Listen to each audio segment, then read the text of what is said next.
Adam, alcoholic. Hi, Adam. Hi, everyone can hear me? Ralph Alcoholic. Sound check, testing. Good. Okay. Last week we finished Bill's story. If you're just joining this workshop, one of the things that we did is we turned a lot of the statements into questions just to help some of you guys catch up. Bill's story, for me and a lot of us, has become a diagnostic tool to help people to discover the hopelessness of alcoholism, to understand the solution. His story is divided into 16 pages. The first 8 are his decline. The second 8, almost right down the middle, are when he encounters Evie, and the following 8 pages talk about his recovery. It's really important to separate, for me, when I'm working with people, the story from the symptoms. In other words, if I take golf, World War I, the stock market, even gender out of Bill's story, and I look at these questions like, did I drink like him? Did I think like him? Did I feel like him? Was I as hopeless as him? And I know I've said all this before, but it starts to become from there, looking at his drinking, looking at the progression, looking at these ideas where liquor was no longer a luxury, it became a necessity. You start to see it went from magic to medicine to misery, fun with problems, just problems. And then his fight against God, and then this huge piece in the center where he's visited by Ebby. But there's 3 basic pieces in the second half. And when I was taken through the second half of Bill's story, these were the most important questions. And again, this workshop is basically to use the big book as a tool. When you're sitting with a newcomer and walking through these ideas with him, it will help that new person to have discovery about the fact that he can't stay stopped on his own, the fact that possibly he can't stop once he starts. And the second half of Bill's story, more importantly, some of these components in the solution, and you really see it. You see when Ebby came and talked to him that he went through the step process, and that was a really powerful thing on page 13. And I look at that, and then I look at these 2 fundamental questions, and then we'll start with there is a solution. The first one is where he said that he talks about here that if an alcoholic fails to perfect and enlarge his spiritual life through work and self-sacrifice for others, he cannot survive the certain low spots ahead. Very, very powerful. Because if I do not understand what it means to enlarge and perfect my spiritual life, which is going to be really what the rest of this book is about, that first piece is critical. The second 2 questions are the first one where it says, my wife and I abandoned ourselves with enthusiasm to the idea of helping other alcoholics to a solution to their problem. If you're new tonight, that was the question my sponsor said to me. Are you willing to abandon yourself with enthusiasm to the idea of helping other alcoholics? And the third question is, we meet frequently so newcomers may find the fellowship they seek. That piece right there is the third of the 3 pieces. Go to meetings, work steps, help others, the 3 sides of our triangle. And really, really, that lays the foundation for the rest of the work in Alcoholics Anonymous. So just wanted to talk about that, and then we are going to go forward now and talk about there's a solution. Ralph, would you like to start with that and see where we can go with this tonight? Absolutely. My name is Ralph. I'm an alcoholic. And, Adam and I get really excited about this. And when I go to a place called the Prospect House in Bridgeport, when me and the guys meet before and we go there, it's like we're getting ready to go out because we've been saved from a faith worse than death.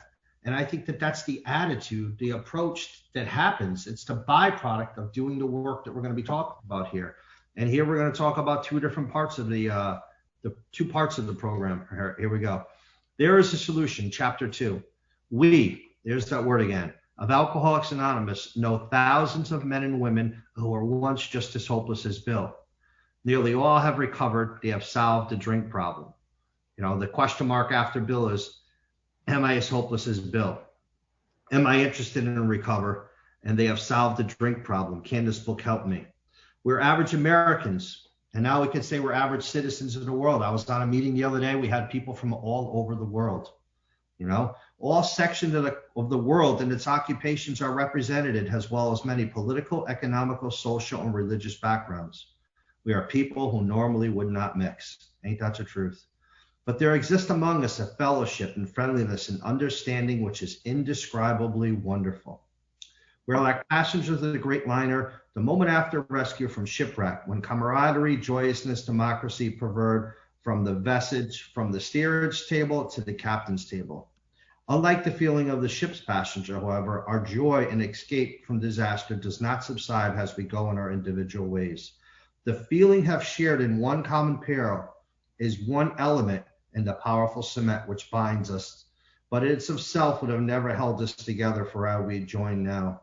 And when they wrote this obviously in the 30s, and all great storytellers and writers use metaphors and different ways of explaining it. And how he's using the ship here, the captain's table was for people that had all kinds of money. The richest of the rich, they sat at the captain's table. And the steerage section was basically the cheese sandwich section, dormitory style living, crappy food, crappy accommodations, sharing bathrooms. And for a few more dollars, you can move up. A few more dollars, you can move up. Then you had first class, and then you had the captain's table. And those people had absolutely nothing in common until you picture the Titanic that night as it's about to hit that iceberg. And when those people, the guy from the captain's table and the guy from the steerage sections, asses hit the water, that's what they had in common. How are we going to survive? How are we going to save ourselves? And that's why we don't care where you come from in Alcoholics Anonymous, whether you come from Wall Street or off the street. It's all we care about is, do you want to get well? And if so, we yank you into the boat. And it says, the feeling of shared in one common peril is one element in the powerful cement which binds us together. That feeling that we get at the meetings, and they're talking about the fellowship. That's one element of the part of the triangle. But just going to meetings obviously isn't going to help us. And knowing that we shared in a common problem, yeah, we could all have the same problem, but unless we act on the solution, which it's going to start talking about now, which Adam's going to recap, really, we could talk about the solution at the bar. You could talk about the solution in jail. And most of the times we don't know what this, we think that the solution is something different. We think it's, I just got to stop drinking. We think it's, I just had bad luck that cop pulled me over. We think it's, if she just wouldn't be on my back, I wouldn't have to drink. So the common solution that we have is obviously the 12 steps. Go ahead, Adam. First of all, a couple of the points that come up in this, I love it when they say we're people that normally would mix. If you got booze in your house after the liquor store's closed, we're mixing. I don't care who you are. I want alcohol, we're mixing. But the more important thing here, when it says from steerage to captain's table, we have a saying in AA, from Yale to jail, Park Avenue to park bench.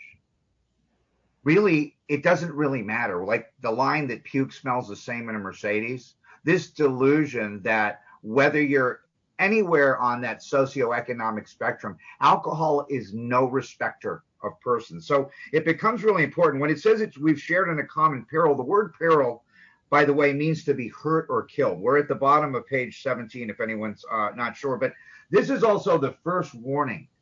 One of the ways to go through the book, and when we get further into it, I would suggest you might bring 4 highlighters as we go through this. And the highlighters are going to be prayers, promises, warnings, and directions.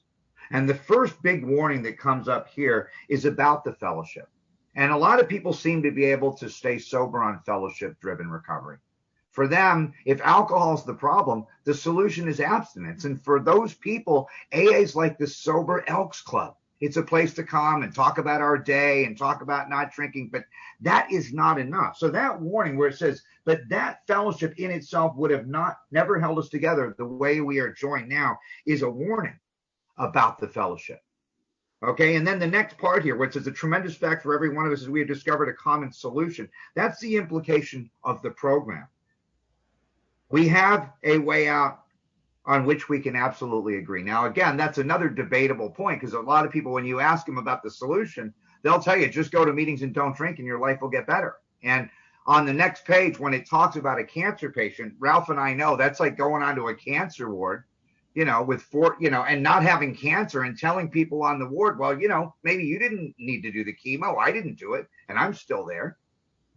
I mean, it's very, very different for someone that has what the book says, what we read in the doctor's opinion and the description of the alcoholic in Bill's story. Very, very different.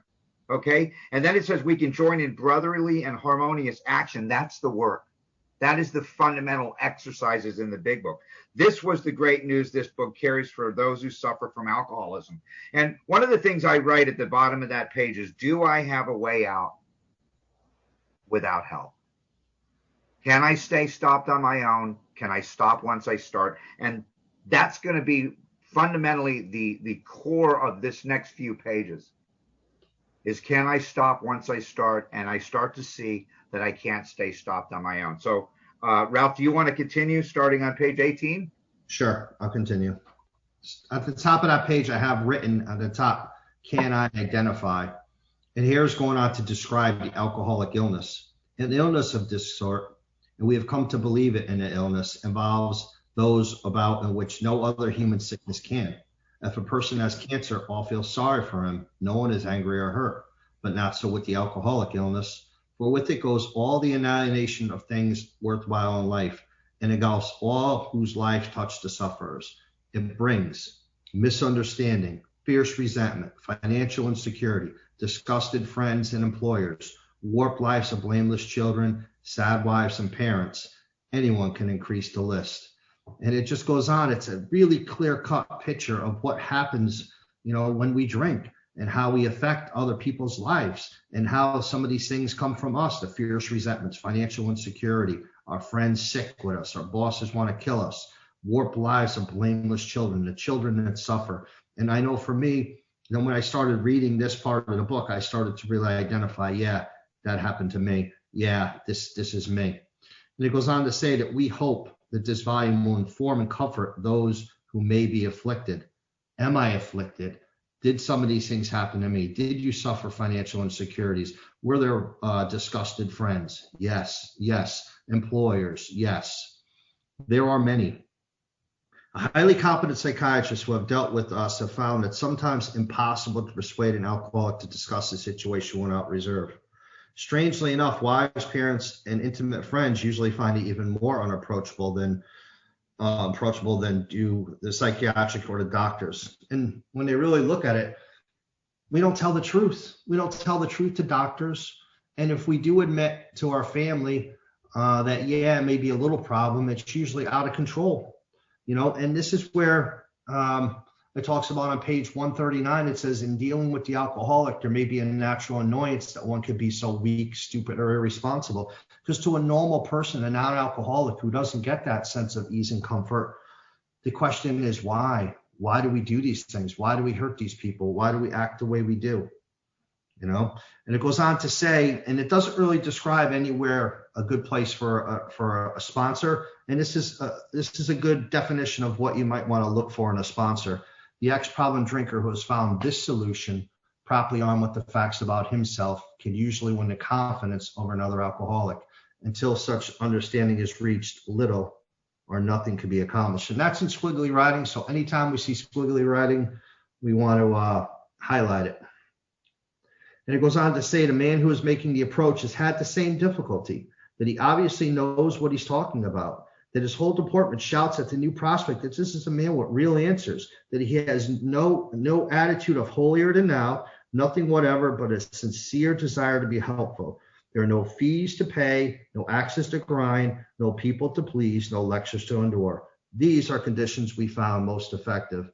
After such an approach, many take up their beds and walk again. Adam? One of the things on the top of 18 is to see that when it talks about the illness, this is what they call untreated alcoholism. This is the effects of untreated alcoholism. And I will ask somebody as I'm going through this if they can see that it's an illness spiritually, physically, mentally, if they can see the three components in that part of it. And when it talks about fierce misunderstanding, that's where the community opinion of alcoholism is that it's a moral issue. That's the misunderstanding. If you really look at the word illness, it's I highlight it 3 times on that paragraph because that was what eventually developed into the AMA looking at alcoholism as a disease. This is the beginning of the disease concept. So, it's important to look at that. And then that next piece here where it talks about highly competent psychiatrists, and it says, we find it impossible to persuade an alcoholic to discuss his situation without reserve. Again, I write there, the alcoholic defending his right to drink, because that's what I'm doing. When I'm living in delusion or I'm in deception, I'm trying to minimize, justify, and rationalize my drinking. I'm not going to be open with somebody about it. So I'm asking them at this point if there can be some transparency in the way that they drank, and they can be open to that. So all of these are really important. That what Ralph just said, this is the kind of guide to sponsorship, the identification with somebody that has a solution, someone that has experience with recovery, not just the problem. I mean, you go into meetings and you'll hear a guy talk for 45 minutes, and the first 40 minutes is about drinking.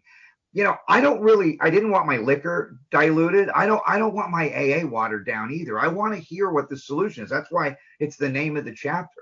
So we're going to get really, really clear on what these answers are. So I develop faith in somebody. I develop hope from somebody that I'm working with. And eventually what happens is I start to trust that that person drank like me. Those ideas in Bill's story about did I drink, did I think, did I feel, and was I as hopeless as Bill, become the same ideas that I'm looking for subconsciously with a sponsor and with someone in AA. Did I drink like these people? Did I think like these people? Believe me, go to a movie with a bunch of alcoholics from AA and you'll notice we all laugh at the same weird places and no one else does. We're very uniquely we have this synergy about us. It's very different, the way that we look at things. So I start to see that. And I start to see the bottom part here where it talks about no axes to pay, no lectures to be endured. That's about altruism, the same thing that he used when he talked about it in the doctor's opinion. So all of these are really important. Now it says none of us, right, Ralph? That's where we are? Yes. Make a sole vocation of this work. Nor do we think its effectiveness would be increased if we did. We feel that elimination of our drinking is but a beginning. Now, a lot of people think the elimination of drinking is everything. That's enough for them. That's why they say all I really have to do is step one perfectly. But that's not enough. It says it's not enough. A much more important demonstration of our principles lies in our respective homes, occupations, and affairs. This is very, very important because if you really look at the integrity of the big book, and what I mean by that is the consistency and the continuity. Think about who sends an alcoholic to AA. It's either the wife or husband, the spouse, the boss, right? Or the family.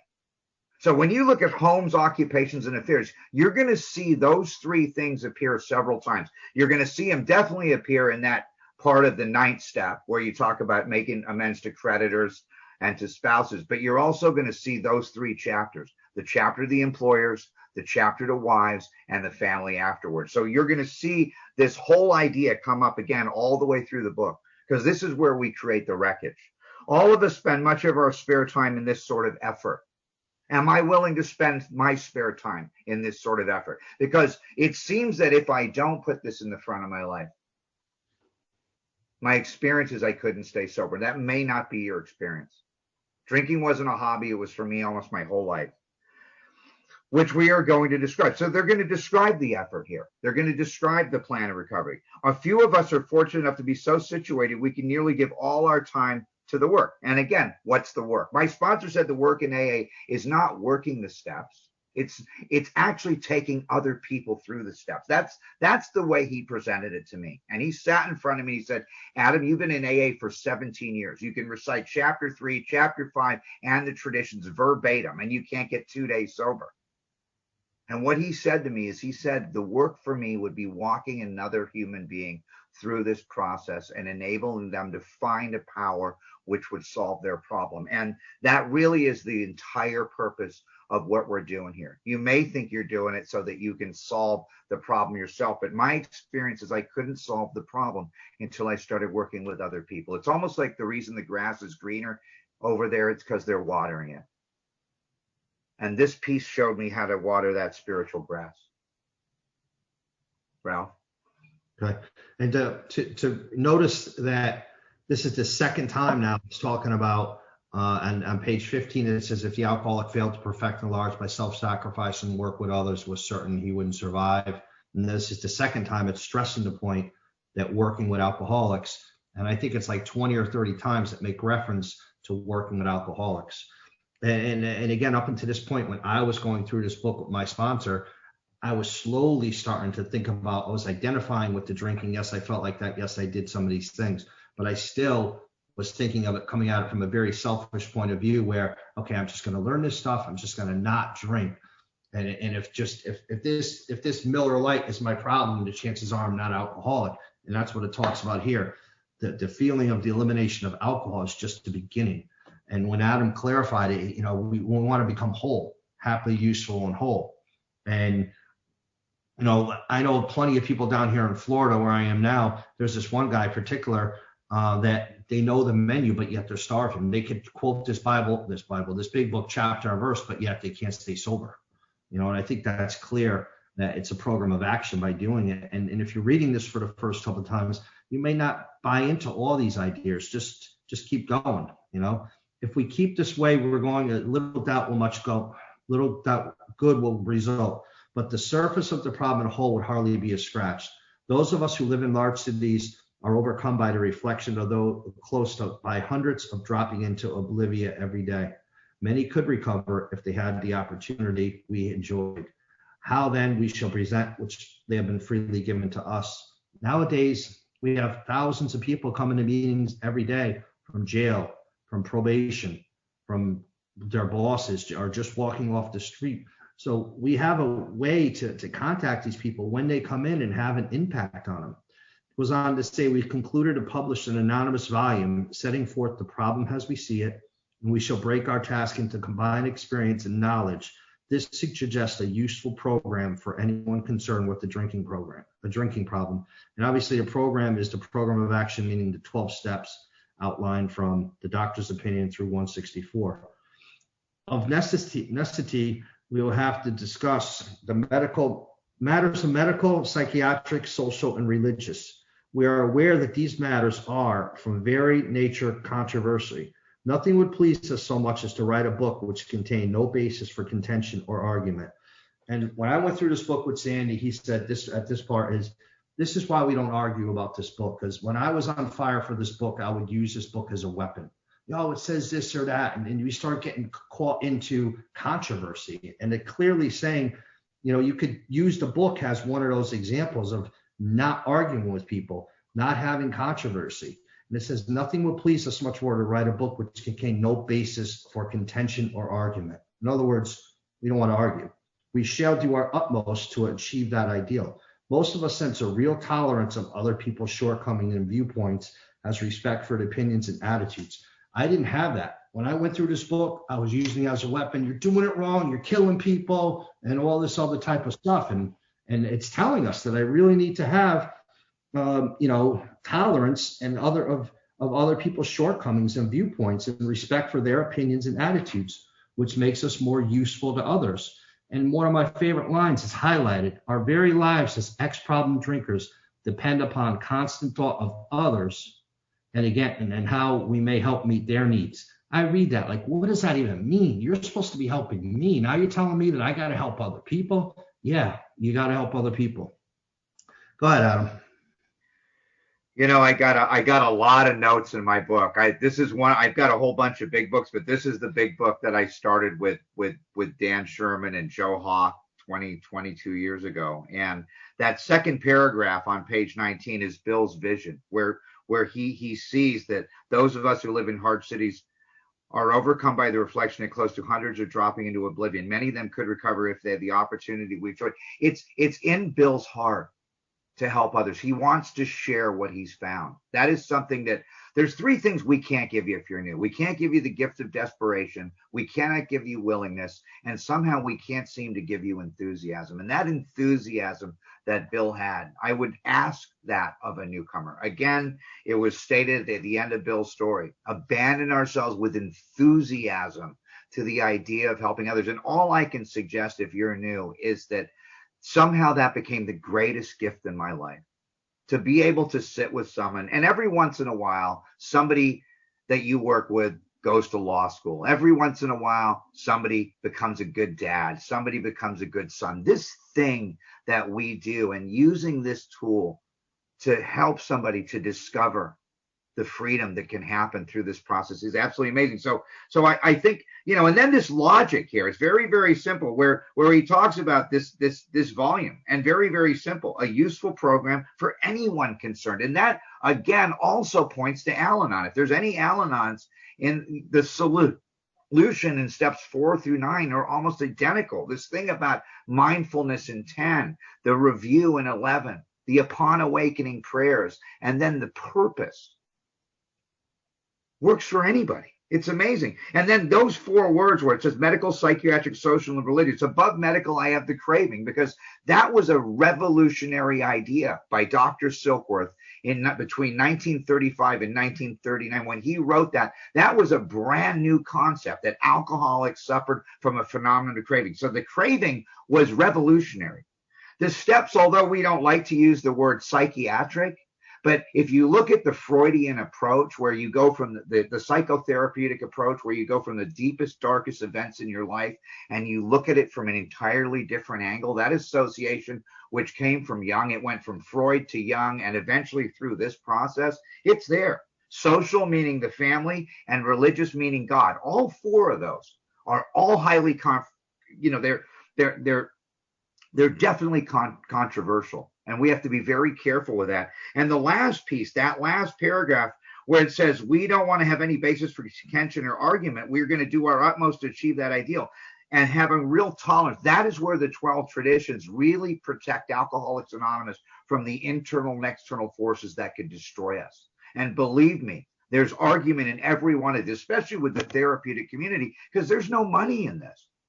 There's only money in warehousing people. And I have nothing against that. I think it's a great thing, because in many ways, treatment can slow someone down enough to hear the message. But without the spiritual and psychic change they talk about, treatment isn't enough. It wasn't enough for me. And I have a lot of respect for treatment, but my experience is it's not enough. So, Ralph, do you want to start, or should I start with you may already have asked yourself?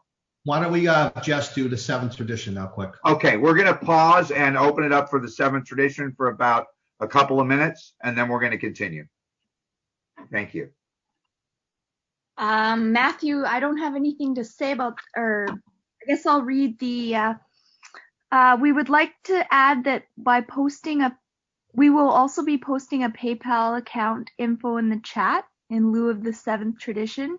In order to support various levels of service in AA, you may donate via PayPal or by e-transferring to the address provided. Matthew, you want to say anything extra? I wasn't told anything.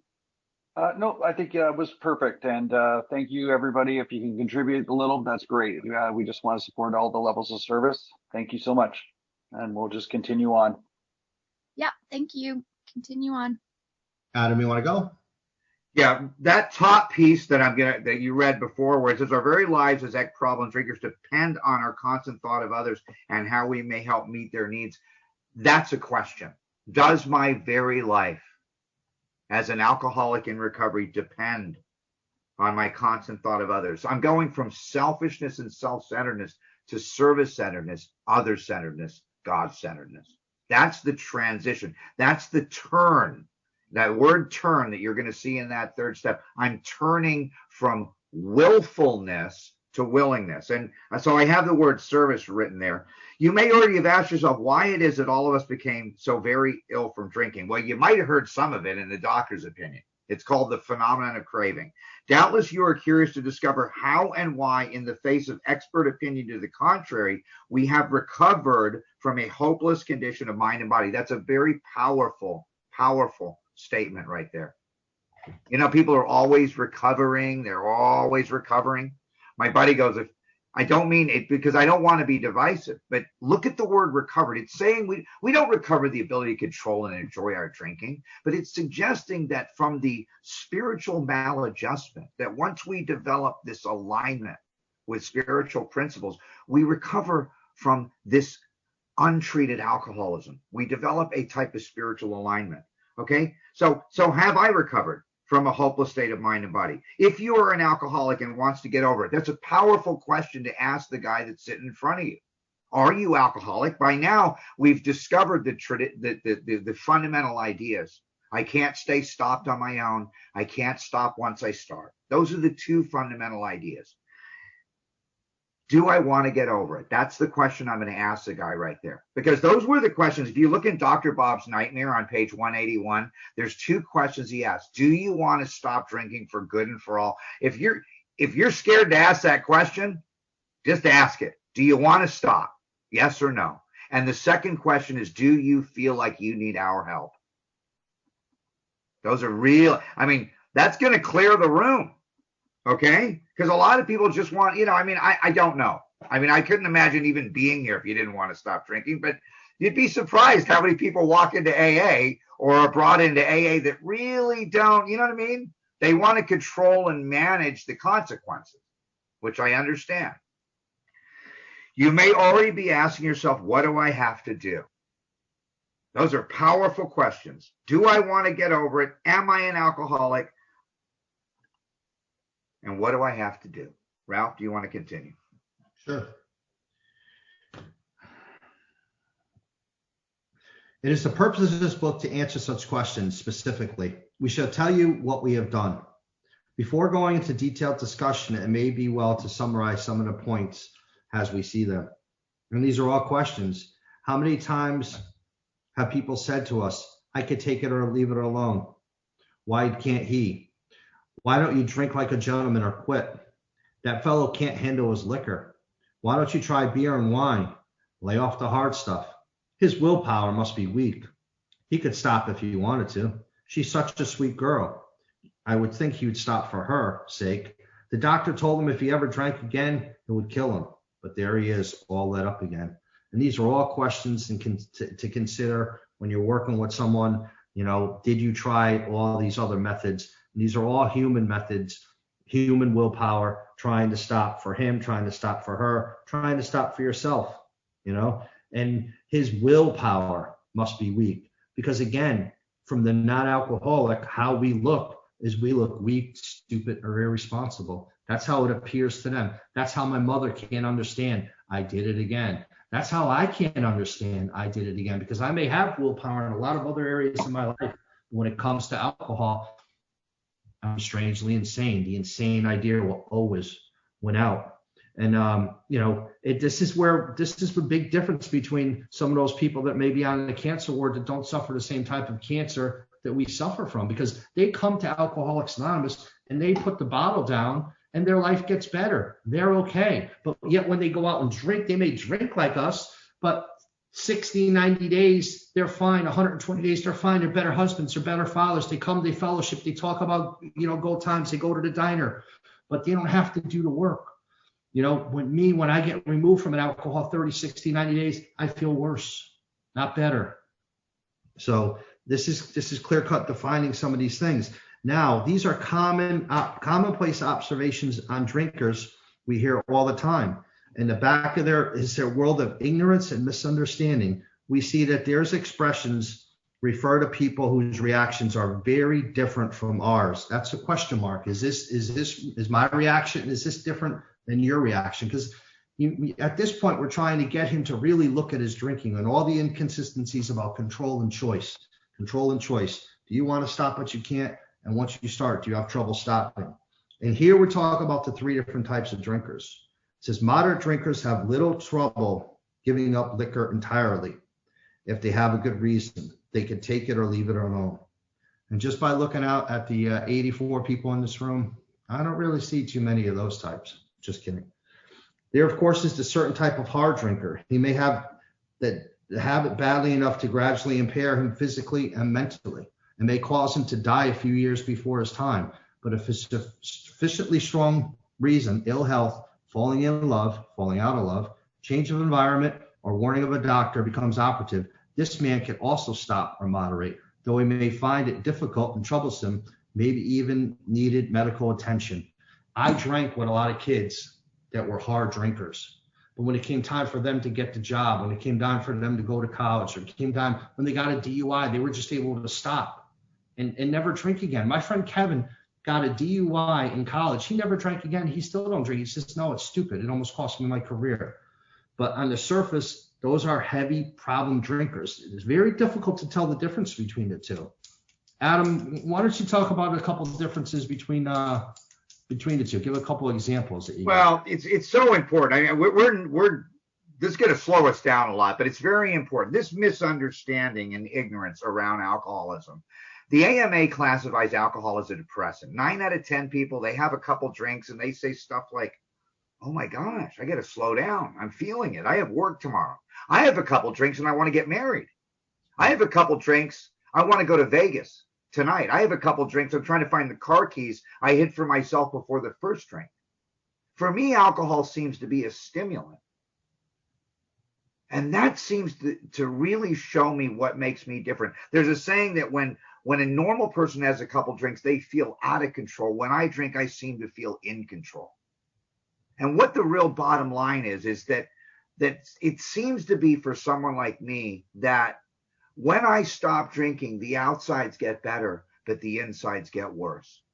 In other words, when I drink, you suffer. When I don't drink, I suffer. And what that really is saying is that somehow for some of us, alcohol does so much for me. I don't care what I'm doing to me. And that's really what the Al-Anons, and I don't want to disparage the Al-Anons, but that's what the earth people can't figure out about us. They can't figure out why we drink. We can't figure out why you don't. And that in many ways is the fierce misunderstanding. It's beyond the phenomenon of craving.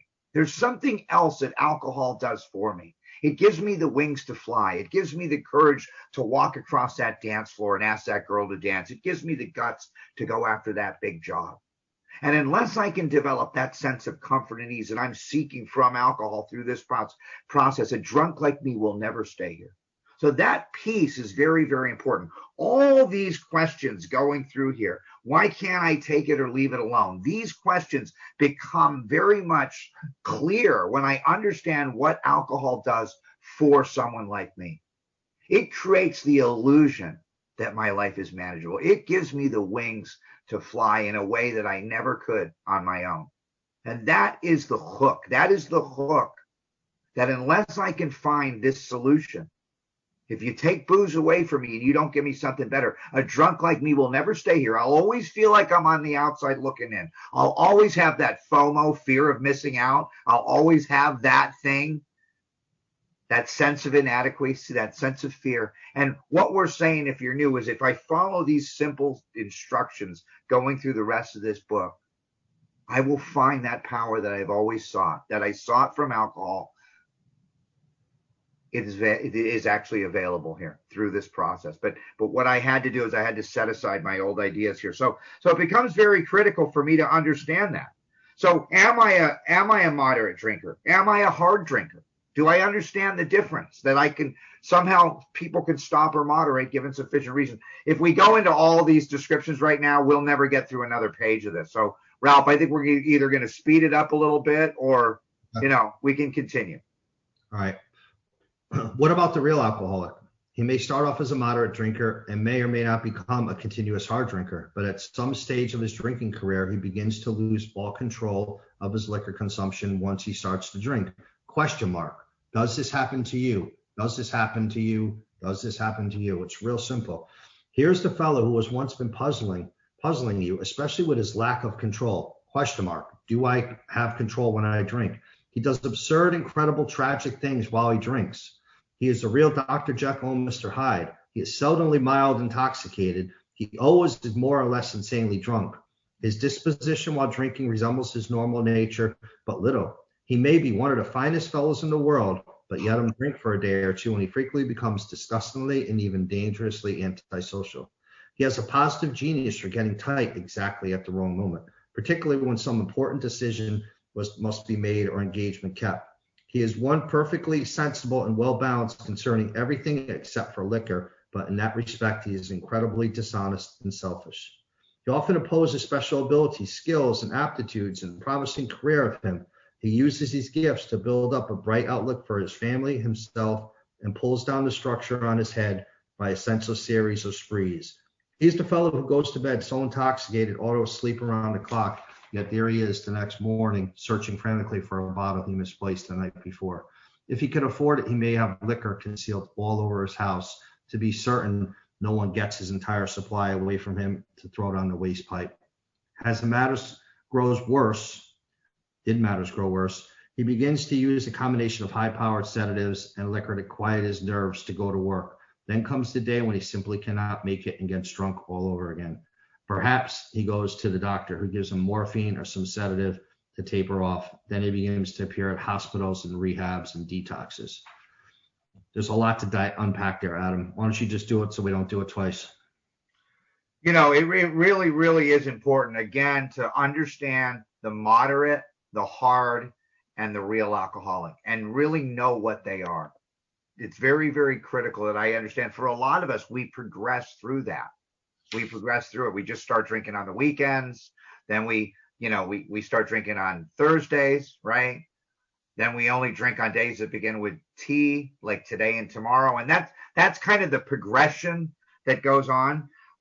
So I look at illusion, I look at delusion, and I look at obsession. I start to look at those ideas going through this, because all of us did this. Every one of these is, part of it is me minimizing, justifying, and rationalizing that drink, regardless of the consequences. I love it when it says, I cannot read that statement. He is more or less insanely drunk. I mean, that was what everyone would say about me all my life. All my life. I was never half in the bag. I was always just hammered.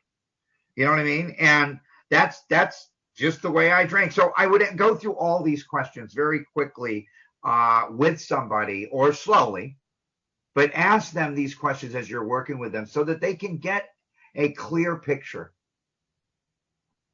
of the description of the alcoholic. That's what this part of the book is called. When we read chapter 5, our chapter of the agnostic, the description of the alcoholic, that's this part here.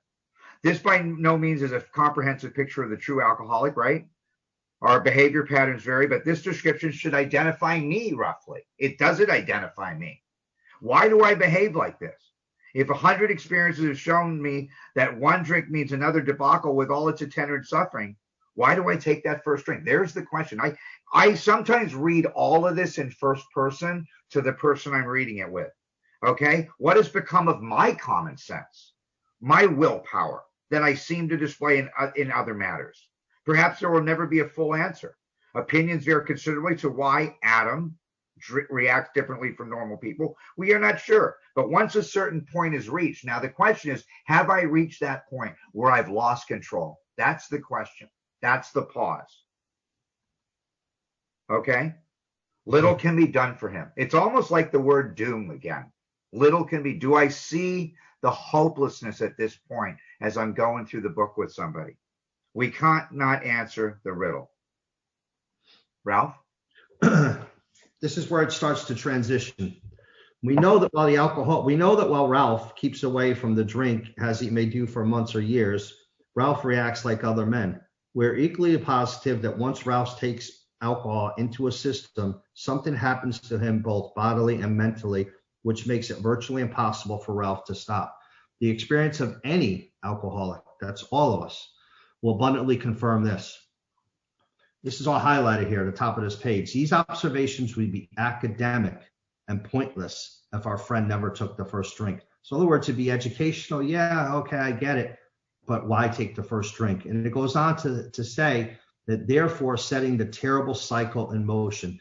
Therefore, the main problem for Ralph centers in his mind rather than his body. Okay, in Alcoholics Anonymous, we don't treat the allergy. We treat it with abstinence, but there's no program for that.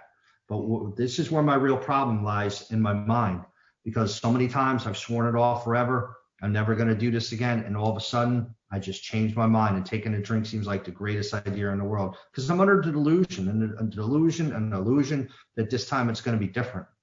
So if Ralph asks himself why he started on the last bender, the chances are I will offer you one of 100 alibis. These are all questions. Have you done this? Sometimes these excuses have a certain plausibility, but none of us really make sense in the light of the havoc of the alcoholic drinking bout creates. They sound like the philosophy of a man who's having a headache who beats himself on the head with a hammer so he can't feel the ache. If you draw this philosophical reasoning to the attention of an alcoholic, he will laugh it off and become irritated and refuse to talk. So there's a bunch of considerations there that you would read and try and get the prospect to go along with to get an affirmative answer to keep moving forward. And once in a while, he may tell the truth. And as strange to say is usually he has no idea why he took the first drink than you have. There you go. Some drinkers have excuses which they are satisfied part of the time, but in their hearts, they really do not know why they do it. Once this malady has a real hold on them, they are a baffled lot. They are in the obsession that somehow, someday, they will beat the game, but they often suspect they are down for the count. All kinds of considerations there. Adam? It's so powerful. This part right here, I have at the very top of my book, alcohol is my drug of no choice. Because people in the area, what's your drug of choice? It's like, what's your drug of no choice? What's the one you can't say no to? And for me, I couldn't say no. I do not have the ability, and you're going to see it on the very top of the next page. It's such a powerful statement that's coming up on the next page, which when you hear people say don't drink no matter what, you're going to hear that shattered in a second. And anybody that says that, in my opinion, either hasn't read the book or they don't understand me. That may be their truth, and it may be true to them, that they have the power. They will tell you that they have the power. They don't have the power over the second drink, but somehow they have power over the first. And that's what changes. That's what really differentiates me and sets me apart as a distinct entity. I do not have the ability to not pick up that first drink unless I enlarge and perfect my spiritual life, unless I can develop and maintain a certain order in steps 10 and 11 that put me in a place what we call of spiritual fitness. It's very, very important to see that. So I start to see it all along here. What it means is I'm drinking against my will. That when everything in my life demands that I stand and deliver, I am not able, again, to what he's going to say on the next page, bring into my consciousness with sufficient force the pain and suffering. So do I see my hopelessness here? Do I see how I defend my right to drink? Do I see the craving? Do I see how I drink against my will? Do I see how I justify and minimize that first drink? All these are very, very powerful considerations. We can briefly go over some questions before we close today. That will be a summary of everything we've done so far. But I want to just you have to see where self-will fails me here. So do you want to continue, Ralph, or should I? At the bottom? Because I want you to do the top of this next page. Go ahead. Okay, so the tragic truth is if the man be a real alcoholic. Am I a real alcoholic? If I am what the book describes, this is the description. The happy day may not arrive. He has lost control. The word control is all the way back through those last couple of pages. And here it is. This is the, people talk, what's the invisible line? I drank right through it. Here's the invisible line. At the certain point in the drinking of every alcoholic, do you see this? He passes through the state where the most powerful desire to stop drinking of no avail. So when a guy says, oh, he obviously didn't want it, wanting it's not enough. Just wanting to stop with everything I had in my soul. Until someone really presented me with this solution. I was living in institutions for 17 years. And I'm not trying to personalize this. But I'm saying if you work with someone like this that comes to AA the day before they die, it is such a privilege to be able to walk them through this process and show them again, like the name of this chapter, there is a solution.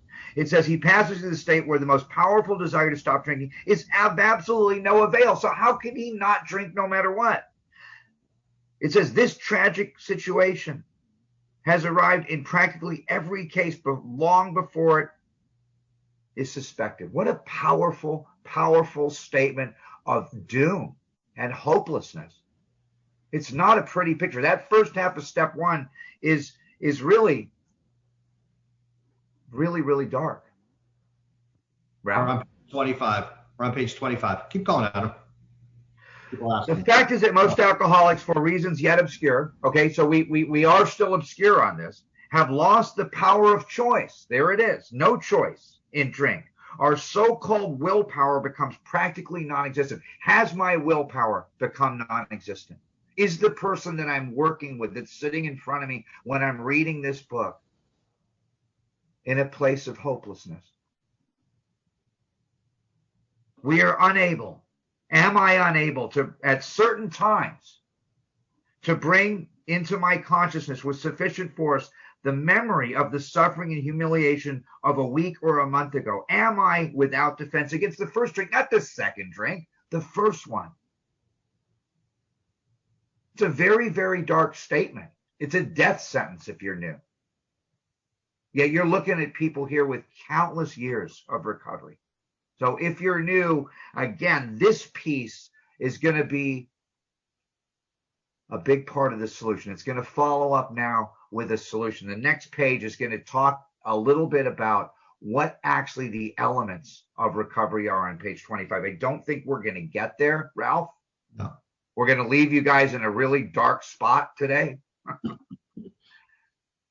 You want to do one more paragraph, Ralph? No, I think we should stop there because we'll finish next week. I think it's important to realize that when you're reading these questions, if you just read these words, you know, they make sense and everything. But when you personalize it, when you turn these statements, and anyone could do this, into question, instead of it just becoming informational, it could become transformational, which is the whole point, to get me or the newcomer to see the truth about their drinking. So here's the questions. Was I as hopeless as Bill? Is there hope for me? Okay. Do I have a way out on my own without help? Have I come to believe I suffer from an illness, physical, mental, and spiritual? Did it involve all those about me in a way that no human sickness can? Did it engulf all the lives I touched? And here we go, continuing. Was I unable to discuss this situation without reserve to my spouse, my parents, or intimate friends? In other words, did I defend my right to drink? Okay, am I an ex-problem drinker? Have I found this solution? Am I properly armed with facts about myself? Because this becomes the power. You ever notice in meetings we say, keep coming back, it works if you work it. They don't say keep coming back, it works if you know it. The knowledge is insufficient for me to stay sober, but it is a necessary piece for me to win the confidence of a new person. So that was the guide for sponsorship. Does he know what he's talking about? Does his whole behavior shout at the new prospect that he's a man with a real answer? Does he have a no holier than thou attitude? Is elimination of drinking enough or just a beginning?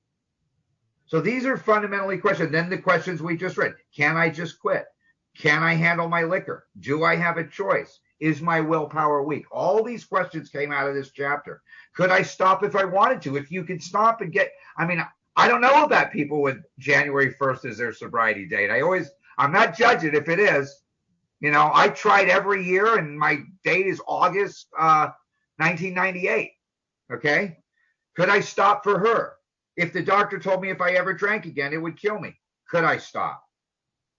Can I give up liquor entirely if given a good reason? So these are the fundamental questions. If anybody wants help with this, we could talk about it on email. But you might want to re-listen to this and then plug those questions in, or just turn the questions. We have a couple minutes. If you guys have some questions now, maybe Ralph and I can. Go ahead, Bob. Unmute yourself. Yeah, just one quick question. Thanks for your time, guys. Appreciate it. And I love turning the statements into questions. That's really valuable. Have you ever taken somebody through the work, trying to help qualify them, and going through the questions and find out that they're not part of this fellowship, or they're not really alcoholic and just a hard drinker? They might not have the allergy. Have you gone through that? Is that because? Yeah, I have. And sometimes what I'll do is I'll jump them into the bedevilments and ask them those questions there. When you're not drinking, are you still having trouble with personal relationships? When you're not drinking, are you still full of fear? When you're not drinking, are you having trouble controlling your emotional nature? When you're not drinking, are you still a prey to misery and depression? When you're not drinking, are you of no use to other people? When you're not drinking, are you basically unhappy? And if I can find that second half of step one there, then they can still walk through this process and have an absolutely amazing experience. The book is written to have benefits for all people that suffer from this spiritual malady, this conscious or unconscious separation from God. So absolutely. I've taken guys through the steps with a joint in their hand and seen them have a great experience. I'm not disqualifying anybody at this point. Mm-hmm. That's just me. Thank you. Appreciate it. I see you, Bob. Go ahead, Bryce. Hey, thanks, guys. Appreciate it. Just that difficult to find or have alcohol to discuss the situation without reserve. If you remove the alcohol, like, is that can be applied to like what my situation is today, like emotionally, mentally, spiritually, right? Is that like I have difficulty really being rigorously honest with where I'm at right now, right? Absolutely. You're going to get high on your defects in some other behavior. Put down the drink, pick up the fork, put down the fork, pick up the credit card, put down the credit card, maybe start acting out in the rooms. If you got the spiritual malady, it's like shoving a ball underwater. It's going to come out somewhere in your life and destroy you and bring you to your knees in another way. Yeah, thanks. Ralph, I don't know if you want to address that. No, I was hoping you weren't gonna say something, but you didn't say it, thank God. I was actually hoping you would say it, but Thank you guys for staying with us. Hopefully we try to make this a little more interesting next week, but if you have any questions that we can help you with outside of this arena online, most of you guys have my email. Is there someone else with a question on anyone else? Or shall we just shut it down? All right. I don't see any